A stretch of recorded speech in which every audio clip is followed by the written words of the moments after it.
Hello friend, नमस्कार। स्वागत है आप सभी का मेरे यूट्यूब चैनल में। आज मैं लेकर के आया हूँ आप सभी के लोगों के लिए नेटवर्क मार्केटिंग की दूसरी क्लास, जिसमें हम आपको जानकारी देंगे नेटवर्क मार्केटिंग में और कौन सी क्लास दी जाती है। आज जिस क्लास के बारे में जानकारी देंगे, आज उस क्लास का नाम है राइट स्टेप। हम उस क्लास के बारे में जानकारी देंगे कि राइट स्टेप किसे कहते हैं, यानी कि हमारा सही कदम क्या है। अब चलते हैं क्लास की ओर। राइट स्टेप यानी कि सही कदम। राइट स्टेप किसे कहते हैं? वर्तमान समय में करने के बाद कभी उस काम को लेकर भविष्य में पछतावा ना हो, उसे राइट स्टेप कहते हैं। दुनिया में लोग कितने प्रकार से पैसे कमाते हैं? दुनिया में लोग दो प्रकार से ही पैसे कमाते हैं, पहला लीगल, दूसरा अनलीगल। लीगल इनकम किसे कहते हैं? नियम और कानून के दायरे में रहकर जो काम से पैसा मिलता है उससे ही लीगल इनकम कहते हैं।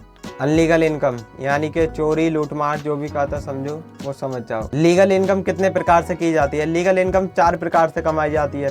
पहला एम्प्लॉय यानी कि नौकरी करके, दूसरा सेल्फ एम्प्लॉय यानी कि स्वयं रोजगार, तीसरा इन्वेस्टर यानी कि पैसे से पैसा कमाना, चौथा बिजनेस यानी कि व्यापार करके। अब बात करते हैं एम्प्लॉय यानी कि नौकरी। एम्प्लॉय किसे कहते हैं? जो व्यक्ति किसी दूसरे व्यक्ति के अंदर में रहकर अपने समय और आज़ादी को बेचकर जो पैसे कमाता है उसे एम्प्लॉय कहते हैं। सेल्फ एम्प्लॉय यानी कि स्वयं का रोजगार किसे कहते हैं? जो व्यक्ति अपनी मूल्य पूंजी को लगाकर अपने हुनर और कला को खुद पर खर्च करके जो पैसा कमाता है उसे सेल्फ एम्प्लॉय कहते हैं। तीसरा आता है इसमें इन्वेस्टर यानी कि इन्वेस्टर किसे कहते हैं? जो व्यक्ति अपना बड़ा पैसा लगाकर बार बार पैसा कमाता है उसे इन्वेस्टर कहते हैं, यानी कि पैसे से पैसा कमाना कहते हैं। चौथा बिजनेस।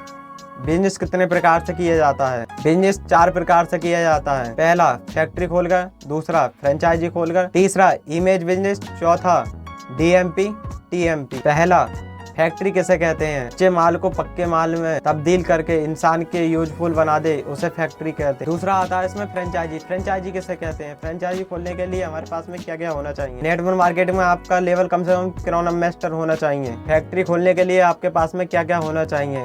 बड़ा पैसा, अच्छी जगह, यातायात का साधन, पॉलिटिक्स पावर, रिस्क, पांचवा समय। दूसरा आता है इसमें फ्रेंचाइजी। फ्रेंचाइजी किसे कहते हैं? अब कोई बड़ी फैक्ट्री अपना नेटवर्क फैलाने के लिए बड़े बड़े शहरों में छोटी छोटी ब्रांचों को खोलकर और उनका संबंध सीधे हेड ब्रांच से हो और वो नियम और कानून के दायरे में रहकर काम करती हो, उसे फ्रेंचाइजी कहते हैं। इसमें इमेज बिजनेस। इमेज बिजनेस किसे कहते हैं? जो व्यक्ति अपने नाम और पहचान को बेचकर पैसे कमाता है उसे इमेज बिजनेस कहते हैं। चौथा टीएमपी और डीएमपी। टीएमपी यानी कि ट्रेडिशनल मार्केटिंग प्लान और दूसरा डीएमपी डायरेक्ट मार्केटिंग प्लान। और नेटवर्क मार्केटिंग के बारे में आप लोगों को और जानकारी चाहिए तो हमें कमेंट करके कमेंट बॉक्स में बताइए। हम आपके लिए नेटवर्क मार्केटिंग का पूरा प्लान देंगे कि नेटवर्क मार्केटिंग में क्या क्या होता है। आशा करता हूँ कि आप लोगों को वीडियो अच्छी लगी होगी। अगर वीडियो अच्छी लगी हो तो वीडियो को लाइक करें और चैनल को सब्सक्राइब करें।